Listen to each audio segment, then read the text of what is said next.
Well, hello everyone, I'm delighted to say that I'm joined today on the podcast by the most lethal and feared bowler that backyard cricket has ever known. Wasn't able to make the World Cup tour in Australia, and how we missed him. But I'm delighted to say he's back with us on the Luxembourg trip. One of our star players, it's Rob Maguire. Rob, welcome mate. Thanks Alex. Good to have you back mate, how have you been? Yeah, not bad. Good to be back doing a bit of backyard cricket. Having missed Australia, having done all the training for it and then missed Australia, which was a bit gutting through work. Unfortunately it was quite a last minute because you were in the squad and you were sort of most of the way there with us. I was in and I changed jobs and timing just didn't quite work. Which is unfortunate and, big regret to not go out. It felt like it was once in a lifetime, but... hopefully not. The aim will be to go there again. Did you watch us out there though? Did it hurt seeing us get beat and thinking you really could have made a difference? Or I'd like to think I would have made a difference. I definitely watched it with our captain on a Sunday. Because of the time difference, we were checking in late at night, see the start of the game. Usually see Alex get out for a duck quite early on. Then we'd go to bed knowing that all was right in the world. So as I was saying, Rob Maguire's been dropped from the Luxembourg. and then obviously catching up on the highlights and as they went through the tour. So it was gutting not to be there because it looked like good fun as well. Oh, it was. The Aussie boys were fantastic. It was a great trip. But that's the past. Moving to the present. Obviously, on a personal note for you, it's been a really good year. A new father. Obviously, we are here to talk about cricket, but I think it is important we give you a chance for that. How has that been? How have you found that? How's that changed your life? Obviously, in a big way. Tell us a little bit about that. He's 1 in 2 weeks' time. Yeah. So it is pretty much a year of fatherhood, and I feel like I've aged more than a year. He's the best thing in the world. Best thing in the world. Helpfully left-handed as well. So try and get left-arm seamer coming in. So is he the next great backyard bowler, are we thinking? Project Mitchell Stark has started, yeah.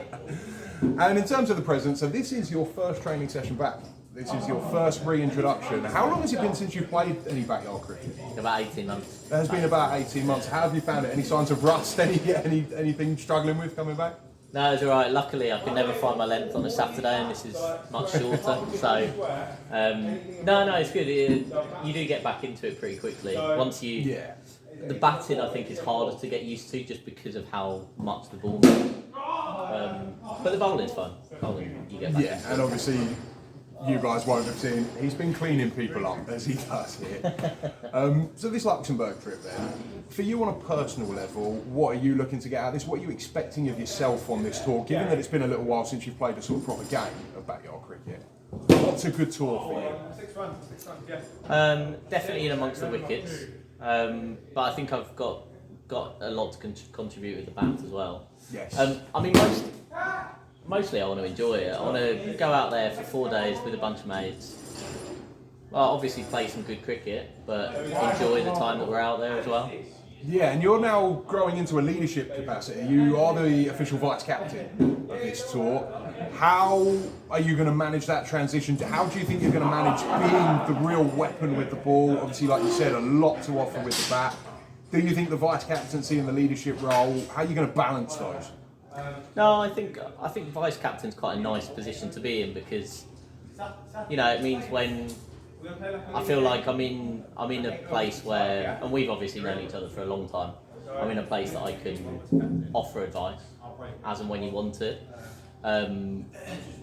but also take a back seat. I mean, I've played under you before, so I'm more than comfortable with you as captain. I don't think we have dissimilar styles. And I think generally, I have helped to get the best out of you, particularly in backyard cricket. Yeah, I agree. And we've done a few club games together, at which times you've reached some frightening speed. Is it fair to say you kind of enjoy being let off the leash a little bit? Yeah, I've always liked being sort of told this is your job. Yeah. And whether it was, you're going to open the bowling and then you're going to bowl at the death. You just sort of know that going in, or a couple of times when I played under you, it was like I want you to bowl 2 or 3 over spells, bowl as quick as you can. This is the field that will set to you. This is where I want you to bowl. and just try and follow that plan. Yeah, I always felt you were a better bowler bowling short, sharp spells as opposed to 5, 6, 7 drying it up. Is that kind of where you feel as well? I know we're kind of talking more about club cricket. Yeah, no, I think so because I'm not in peak physical condition. I think it's fair to say. So to get if I think I'm going to have to bowl sort of a 6, 7, 8 over spell, I do bowl a bit within myself. Yeah, because I hold back I have a little bit. Alternatively, I could go to the gym in the off season, but that's too much work. It is too much work. Yeah. Oh, yeah, I know. Yeah, it's lovely facilities here. Yeah. But yeah, I think knowing that it's like 2 or 3 overs, come back 2 or 3 overs, that when that's what's needed, that's worked. And I think when I've done that, it's been because we've had a really strong bowling lineup outside of me. Yeah, particularly in club cricket, but obviously moving to the backyard cricket, we're talking about short 2, 3 over spells. These are 1 over spells, yeah. And you have shown how dangerous you can be in that. In terms of the Luxembourg trip, do you see what new tricks have you got for us with the boys? Is there anything new we're going to see from you that we haven't seen in backyard cricket before? Not particularly. I think what I was doing was working, to be honest. Yeah, that's fair. I am trying to work on getting more comfortable hiding the ball. As in, so when you're running as in shielding it from the batsman, so they only really see the side that I'm showing as it's being delivered. But I'm still not completely comfortable with that, and I feel like I lose a bit of pace and a bit of control on my length doing that. So sometimes I sort of just back myself to go, well, you can see which way it's swinging. But you're not going to play. Exactly. So, in terms of the leadership role we spoke about, this is an interesting position for you to be in because you've met a lot of our new players in club cricket. A lot of them have come through Addiscombe along with you. Obviously, you're a bit older than some of the ones we've got here. What have you made of them in backyard cricket now? You're just starting to get to know them. This is your first session. Who's impressed you? What do you think of our squad for the tour? Well, they're definitely getting up to speed quicker than I did 3 or 4 years ago when we started. For sure. Do you think that's true? Because I remember you being one of the real dangerous ones early. With the ball, yeah. Yeah, maybe with the ball. With the ball. With the bat, Zayan's looked really good. Alvin's been unbelievable with some of the flicks that he's been playing. I mean, tell us about him because obviously we've spoken about this on the podcast before. Such a long time out with such a serious illness, it's been so hard having him back. And you know him, so he's not new to you. You have known Alvin a while. How has it been after all that he's been through, seeing him come through the other side and seeing him back with us? For me, it's been amazing just to see him here today. Is that sort of similar for you? Yeah, no, it's been sort of it's made it's worth it coming and seeing him playing and. Because he was such a prodigious talent. He was playing first team cricket at 14, 15 and looking completely at home doing it. And then obviously for what happened to happen, super sad. Obviously very happy that he's still playing with us. Yes, that's the main thing. Because I think that was touching at a point. No, he's brilliant. He's such a good lad to have around. Absolutely. I mean, and he is on the tour with us, so we will be seeing him in Luxembourg. Just to finish then, in terms of Luxembourg, what are you most looking forward to on this trip outside of the cricket? Have you had your eye on anything around the town or around the city that really appeals to you? No, I mean, I've been to Luxembourg once for about 6 hours. I was working in France and we had a day trip we had to visit one of the offices in Luxembourg. Hardly much of a holiday. I've been to the inside of a business park in Luxembourg, so actually I've done very little research on it. All I know is it's expensive, but I'm sure that'll be alright. We'll have a few beers. Well, yeah. The main thing is that the Lux boys, I think, have got plenty of beers ready and waiting for us. Now, you are obviously, as we said at the start, the feared bowler of backyard cricket. So with that in mind, I'd like you to have a look straight down the barrel of the camera there. Your final message to the Luxembourg team before we go out there. Is there anything you want to say to them and their batsmen? I think that the thing I'd be worried about is that I'm probably not the one to worry about. Strong words. Are you willing to put a name on that? No, I reckon they'll be able to guess who it is when he turns up, towering above everybody. Yeah, I suspect so too. Rob Maguire, it's great to have you back. We look forward to having you on the tour and again on the podcast. Was good, wasn't it? Head loss was great. Brilliant. Hi, this is Ricky Borrett and this is my backyard cricket Q&A.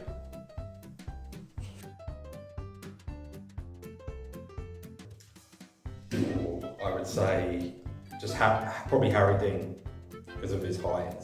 And his play is very difficult to get hold of. I would say when I started watching cricket in 2005, the Ashes, I would say Ricky Ponting. I would say probably seeing the team home in the Super Over in Australia was a good moment and a relief. Third innings in one of the tests in Nutfield, we were in a bit of trouble. We lost a few early wickets, and I think I got 70 or 80 or something like that, and we ended up winning. I was batting with a few people, but yeah, that was probably my best innings in Port. Can't think about this. I would say probably when we were all together in the Blue Mountains, that was a good team bonding. I wouldn't say the best, but in terms of the hardest to get out as a bowler, I would say James Crowder. Probably in the World Cup in the Super Over, seeing Micky Maybury have a meltdown in the final over, bowling about 10 wides and giving us the win. Best ball was a waste.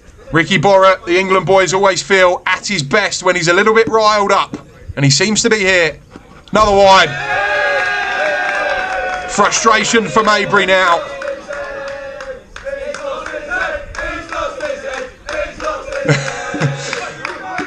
Well, this is wonderful, wonderful theatre at the moment. Was good, wasn't it? Head loss was great. Brilliant. I would say probably that Super Over game in the World Cup. It was the tightest game, I think. Either that one or probably domestic wise, probably the one where I got James Crowder out in the last over, I think it was, very early on in BCE, but I would say probably the Super Over game because of the pressure of it. I tell you what, actually, it would be not having 5 overs in the 100. It drives me mad. Does right? I don't get it. Joe Group, because I'd like to bowl it in with the half tape ball, see if I could get him out.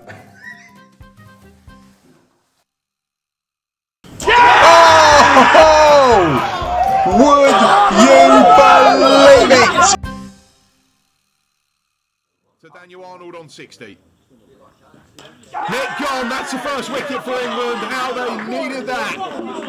The vice captain delivers. That is England's first wicket in backyard Ashes cricket, and it goes to Alex Smith. Yeah, just a touch late on it, Arnold. Might have come through a bit quicker than expected. And yeah, caught, gone. That's the end of that. Slower ball from Smith. I don't think Roderick's picked it. Terrific innings from Joel Roderick comes to an end, and once again it's Smith who makes the breakthrough for England. Slower ball. First ball of the one-day leg. Here we go. Oh! Would you believe it? England off to a flyer with the very first ball. It's Smith who's found the edge. Oh, and they're pumped today. I think he's looking to guide it. Smith needs a response. The injured vice captain. It's a slower ball and it's over the fence while Micky Maybury's fallen hook, line and sinker. Straight into the trap there, the Australian batsman. Smith took the pace off, fed him the temptation, and he's not picked it. Excellent to and fro contest. Some battle developing here in this match. It's a slower ball again and it's over the top again. Smith has still got his wiles. That makes him England's leading wicket-taker in this series. And Jake Kasacha, the man who nursed him to health to get him on the park. Smith coming round the wicket now. Last ball of the over. And New Zealand again coming back strong. Into the pitch again, in the air and gone. Smith has his wicket finally. Connor Arnold takes the catch. Osborne's gone. Smith throughout this over cramping him for room, not letting him free his arms. This time around, especially with the game at a delicate point, and he's got his wicket. Filthy Phil Osborne top edges. He's gone to the England vice skipper. England take their fourth, and they are right in this game now. Cutter again, took the pace off it. England win the toss and choose to bowl here in Sydney. And Smith over the wicket.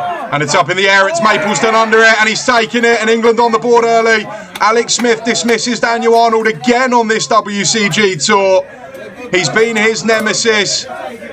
Doggy is massive, the cry from the England boys, and the doggy is howling at the moment. It's a perfect start for England on winning the toss. England look on the money this morning. They look up for it, and it's short, and that's going to be out. It's a second wicket. Smith has 2 in the first over. Perfect start for England. Australia 2 down in 5 balls. What a start for the England boys, and it's that length again, that back of a length he's specialised in on this tour. And Smith under pressure early on here. England under pressure early on. Fuller and quicker this time, and a nick, and that's a huge wicket for England. Alex Smith has taken it for them in the first over yet again. Hello, this is Lewis Chapman, and this is my when it stays on. Yousaf Sharif or Dan Mears? I'll go with Yousaf. Only reason is because Dan as a captain is a bit one-dimensional, so Yousaf might spice it up a bit. Yousaf Sharif or Nav Saeed? Oh, Yousaf. Yousaf Sharif or Sam Dennis? It's a tricky one. The Sam I'll take from the bat, but Yousaf I'd have to bowl in. I'll probably stick with Yousaf. Yousaf Sharif or Callum Letts? Yousaf, I feel like he's got more experience. Yousaf Sharif or Jimmy Maguire? Again, I have to go to Yousaf. Yousaf Sharif or Alex Smith?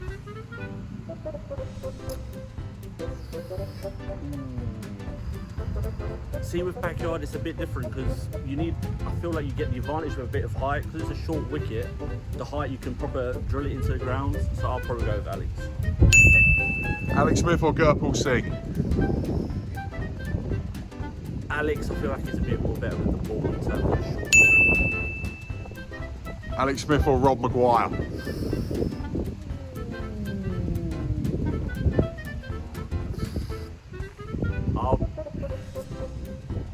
See, I'm going to be biased here because I was part of the team where Rob got his hat-trick, so I'm going to go with Rob. Rob Maguire or Jake Butler?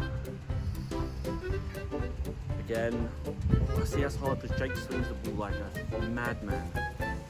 But with the bat, I think Rob takes it, so I have to go with Rob. Rob Maguire or Ricky Borrett?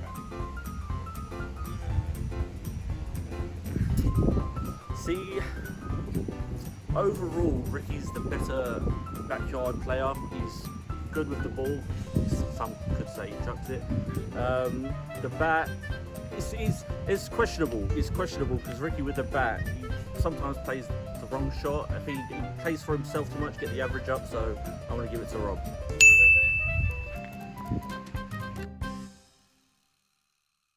And for our special event tonight, we've got an England and an Australian with us to look back on one of the great BCE contests. Hello everyone and welcome to the Backyard Cricket England podcast. We've got a very special treat for you today. We're going to be watching back match 6 of the 2023 Backyard World Cup in Australia, commonly regarded as the greatest backyard cricket game that's ever been played. And I'm delighted to say that we've got a couple of special guests for the privilege. Joining me from the England team that day, one of the stars, Yousaf Sharif. Yousaf, welcome, mate. Hello, hello. Thank you for having me, mate. Thank you for having me. Good to be on the pod and that. It's good to have you, bud. Before we introduce our second guest, I'm going to ask you a quiz question, Yousaf. Complete the following phrase. The England boys are on a bender. Maybury's a sex offender. Micky Maybury, all the way from Sydney, the player of the tournament at the World Cup. Welcome, Micky. It's great to have you with us, mate. How you been? How are we, lads? How are we? What's happening? What would you say is a past score at WCG, Micky? What would you have been looking to post?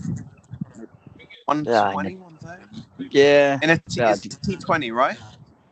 Yeah, T20. You've got a handsome devil of an opening bowler bowling at you. Oh, yeah. A couple of games in. Imagine this guy running in. Bowling at my little bunny as well. I had a lot of fun with Daniel Arnold. in this series. Yeah, you know what? You got all over him, didn't you? Yeah, I think, just letting him know there. I think that was performance, man. Yeah, I I feel like found bounced up a little bit off the pitch. Got a bit extra bounce. Well, this I was quite pleased with because I nearly got him out like this the day before in a game, and it was kind of deliberate to have Ant. See how far in Ant Mapleston's walking in at cover there. Yeah, that was deliberate because we felt there was a chance of this. So I was really pleased with this one. See how much he sprinted in there. That worked in your favour. Yeah, it went well. That's something that you're obviously looking at. Yeah, man. Just I was just like, always up for it. When it comes to like Brendan and stuff, because obviously he's like one of like the best players in like backyard. I just up for it all the time, and I was feeling confident with my bowling as well. But my whole aim here was just to make sure that he leaves the ball really well. So I was like, just make sure he plays. That's at a great every single take. ball. Like, is a great. How good was this? That was a great catch. How good was this moment, Yous? Oh, that mate, was a great take. That so good. It felt so good to get him for the Yousaf, second I'll be time. completely honest with you, mate. I'll be completely honest with you. I know exactly the feeling you were feeling just then, all right?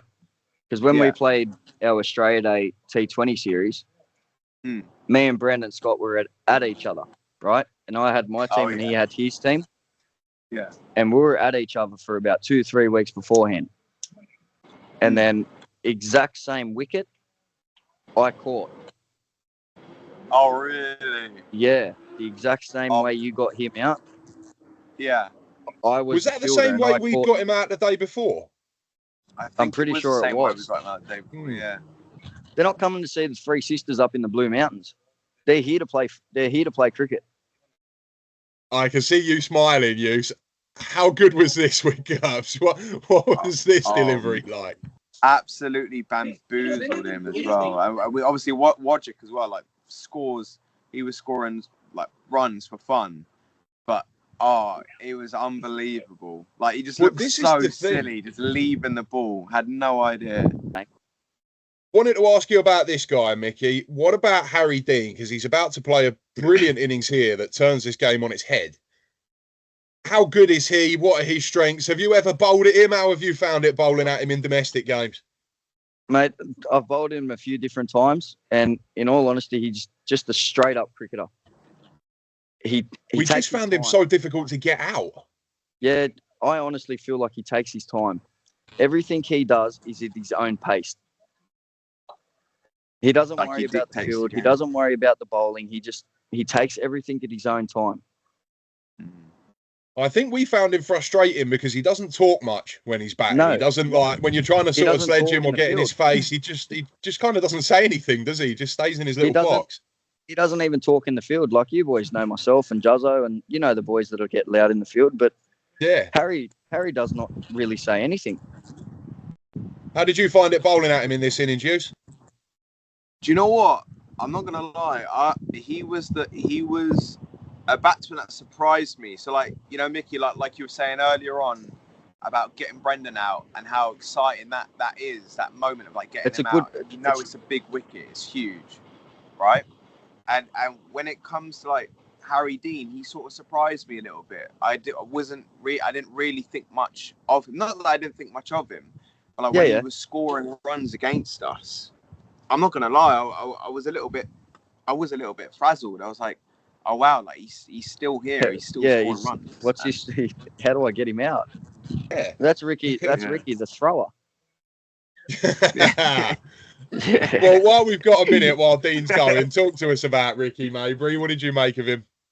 Nah, in all honesty, man, like I didn't know how to take him at the start, you know, but that's just how it is. But he's by the end of it, he's a very top bloke, you know, like very, very passionate about the game and just about his country. But at the end of the day, man, we all gelled together and we all had a fun time. And what are you thinking here, Yous? I love looking back watching this stuff. Yeah, it's a good fun to see it all back and all the memories again. What are you thinking here, Yous? Obviously, Jakey's getting us off to a decent start here, chasing 150. Do you remember at the interval, were you confident we could chase this?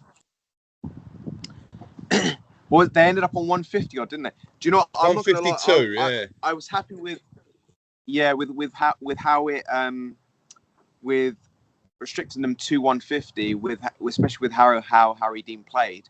But I was a little bit nervous, especially like the way the Ashes went and stuff. I was a little nervous, but then beating Australia from the first game, we had the momentum with us.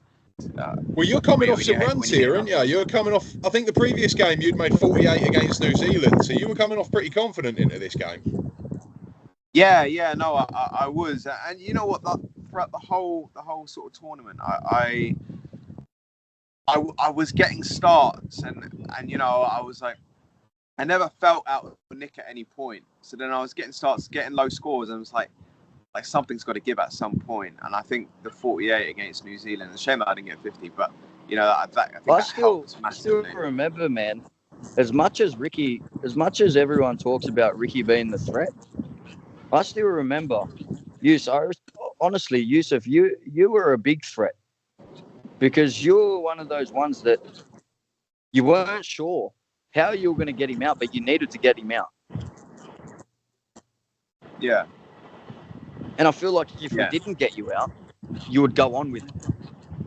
A lot like Ricky did in the final. Yeah. Ricky went on with it a bit. He found his groove. He went on with it. Yeah. And then they changed it. But that's how honestly, Yousaf, I feel like you're a very, very, very big threat until Alex done his back. Alex was a big threat too.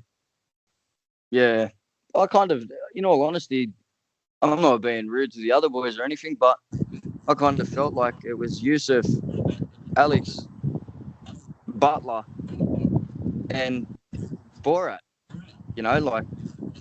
That's how I felt that they were the main 4 or 5 boys that were there. And is that not, I might ask you, Mickey, is that not a little bit harsh on James Crowther? Because I thought he had a decent tour with the bat. He struggled with the ball, but he batted all right. I felt Crowther done very well, but I felt like he just cramped up and just things weren't working in his way as much as he would love to. Yeah, Sam's a brilliant batsman. And club cricket, he's great. Backyard, he struggles quite a bit. And it shows. He struggled on this tour, but I think this innings probably did him a world of good. And some of the shots that he plays just shows how classy he actually is as a player. It was a little glimpse of what he can do at his best, wasn't it? Yeah. 100%. Mickey, what was the Australian point of view on Sam? Obviously, he got a bit of a reputation as a bat thrower when he was out, but in terms of as a cricketer, like we say, he didn't have a great time of it with the bat out there. What did you guys make of him, and what did you think of this innings that he played here? In all honesty, boys, I feel like outside backyard cricket, you take him to the field, and he's a cricketer. 100%. Yeah. You know what I mean? Like, I just feel he chases that ball. Yeah, that's one of his weaknesses, I think. He goes very hard at the ball. It's exactly like myself. I'll play at anything. You bowl anything towards me and I'll just play at it.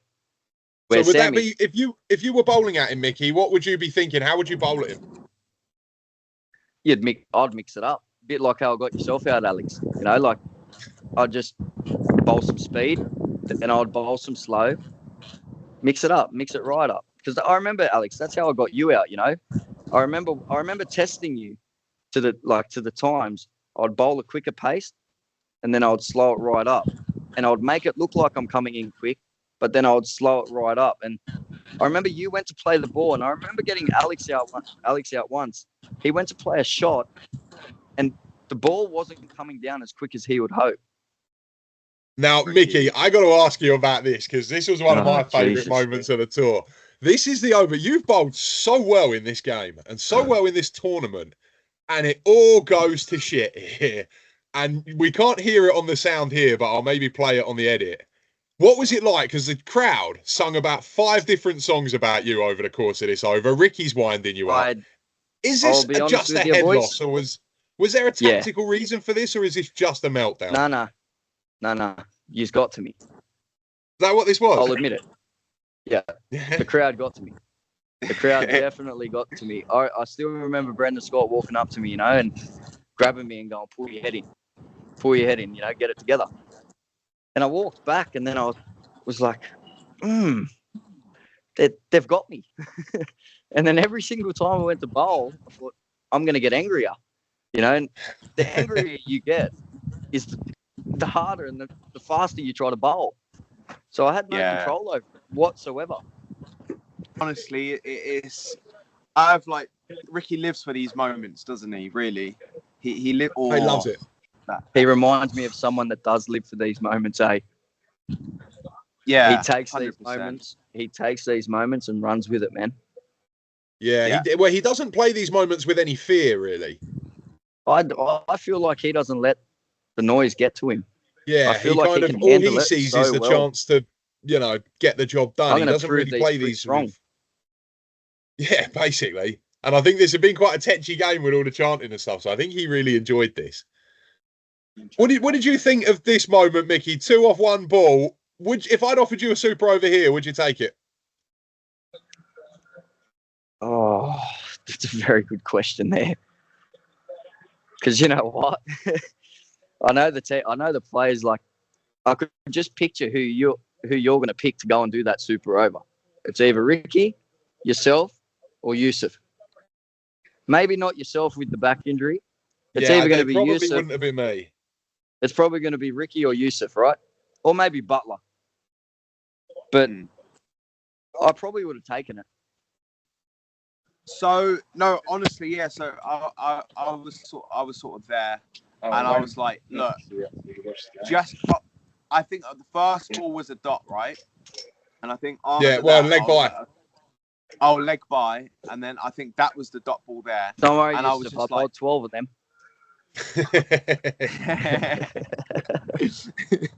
There it is. But no, it was, and I was just like, look, as soon as I bowled that dot ball, I was like, yeah, he's in trouble.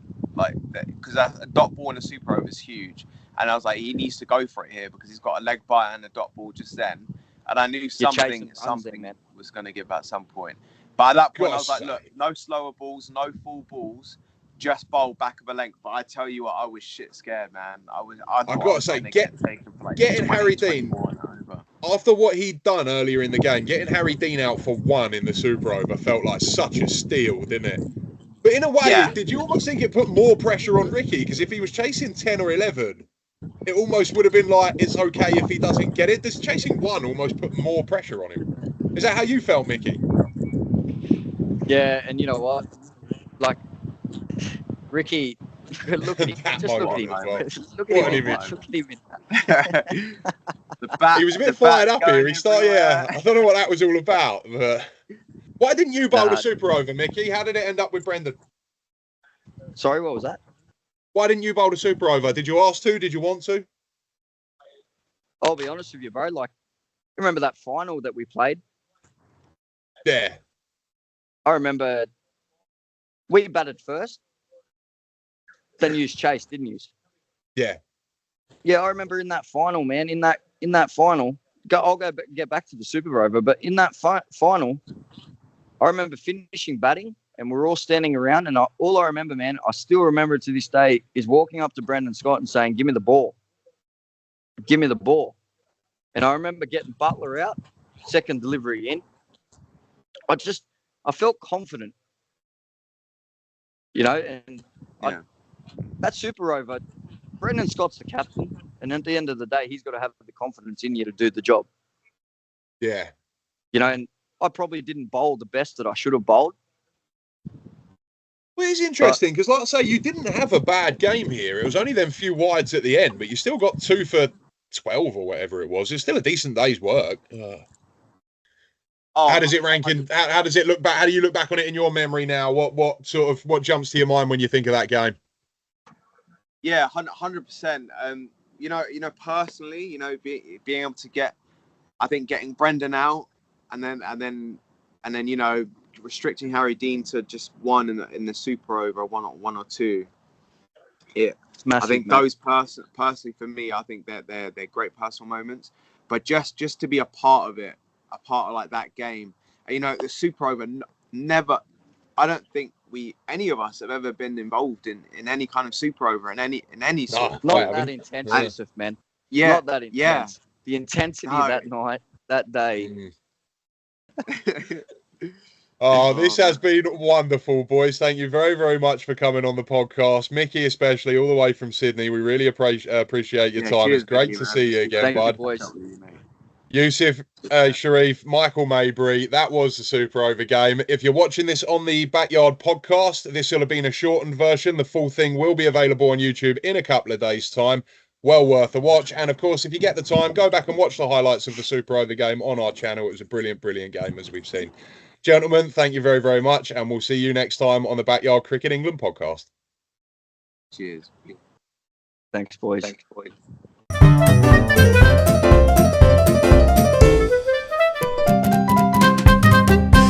What is this peasant stuff? Come on.